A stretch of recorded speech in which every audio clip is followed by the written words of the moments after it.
Иртәнге сәгать 5 Түбән Каманың Вахитов урамындагы 11-нче йортта көчле шартлау тавышы яңгырый. Бу кадрлар каршыдагы өйнең видео күзәтү камерасына төшерелгән. Бер мизгел эчендә ялкын күтәрелә, янгын башлана, әйберләр шартлап тирә-якка ача, тәрәзә пыялалары коелып төшә, кешеләр качарга урын эзләп йөгерешә.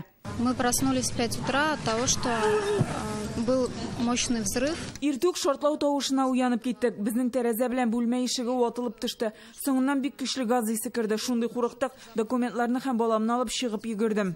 Йортта яшәүчеләр урамга йөгереп чыга башлый. Я подумала, что что-то упало. Башта түбәдән нәрсәдер ишелде дип уйладым. Тәрәзәләр рамы белән бергә бүлмәгә килеп төште. Диварда ярыклар барлыкка килде. Өйдә әти белән идек. Нәрсә кияргә өлгердек, шул килеш чыгып йөгердек. Гадәттән тыш хәл урынына беренчеләрдән булып Росгвардия хезмәткәрләре килеп җитә. Йорттагы 9 кешене коткаручылар алып чыккан. Алар арасында бер бала да була. 15 кеше ашыгыч хезмәтләр килеп җиткәнче үзләре чыгып өлгерә.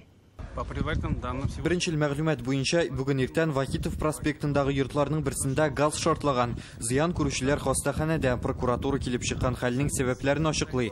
Газ җиһазларыннан дөрес кулланганнармы, юкмы, шул да ачыкланачак. 2 кешенең сәламәтлегенә зыян килгән, аларның берсе газ шартлаган фатирда яшәүче 26 яшьлек ир-егет. Аны районның үзәк хастаханәсенә алып киткәннәр, авыр хәлдә реанимациядә ята, тәне пешкән. Шулай ук бер хатын-кыз да тән җәрәхәтләре алган, аны беренче ярдәм күрсәткәннән соң өенә кайтарып җибәрәләр. Ир-егетнең хәле авыр булганлыктан республика клиник хастаханәсеннән табиблар чакырттык. Аның тәне 85-90%ка пешкән. Шунлыктан 2-3 көннән хәле тагы да авырырга мөмкин. Хәзер дәвалау планын төзедек, республика табиблары белән элемтәдә торабыз. Газ шартлаган йортка биредә яшәүчеләрне кертмиләр. Бу аларның иминлеге өчен эшләнә. Халыкны вакытлыча якындагы мәктәпкә урнаштырганнар. Алар кайнар аш белән тәэмин ителә. Гадәттән тыш хәл урынында махсус комиссия эшли. Бинага нинди зыян килүен, аның хәзер ни дәрәҗәдә тотырлыклы булуын тикшерәләр. Шәһәр хакимияте күрше йортта оператив штаб оештырган. Шалдыда инде шушы газ шартлаганнан соң эшләгән экспертлар һәм конструкторлар килеп үзләрен тәкъдимнәрен бирәләр. Проект эшлиләр бүгенге көндә. Һәм инде шу проект кысаларында без инде төзүчеләр белән тиз арада бу йортны сакка бастырырга ниятлибез. Хәзер йортның конструкциясын тотып тору өчен материаллар кайтарылды. Бу өй ишелеп төшмәсен өчен эшләнә. Әлеге йортны төзекләндерәчәк оешманы да билгеләдек. Әле гадәттән тыш хәлнең сәбәпләре ачыклана. Биредә яшәүчеләр сүзенә караганда, газ шартлаган фатирда әтиле улы гаилә яшәгән, тәртипсез тормыш алып баралар. Әтиләре еш эчә, 26 яшьлек улы да салгалы иде диләр. Гаилә башлыгы бер кайда да эшләмәгән. Күршеләре әйтүенчә, ул бүген иртән фатирыннан чыгып киткән. Улы исә шартлау вакытында балконга тәмәке тартырга чыккан була. Конечно, знаю, я здесь 40 лет прожила.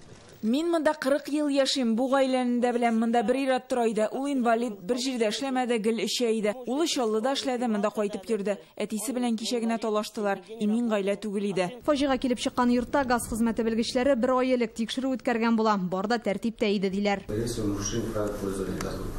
Гадәттән тыш хәл килеп чыккан фатирда газ җиһазларыннан тиешенчә кулланмаганнар дигән фараз бар. Әлегә шартлау чыннан да газ белән бәйлеме, юкмы икәнен ачыклыйсы бар.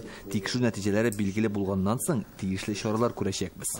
Шартлау очрагы буенча җинаять эше кузгатылган, белгечләр газ чыгып утырган урынны ачыклаганнан соң бу йортта тикшерүчеләр эш башлаячак. Росгвардия хезмәткәрләре йорт янында тәүлек әйләнәсе кизү тора. Якын көннәрдә биредә яшәүчеләрне махсус белгечләр озатуында шәхси әйберләрен алып чыгу өчен фатирларына кертергә тиешләр. Инзилә Хөсәйнова, Александр Лихачев, Яңа Гасыр каналы.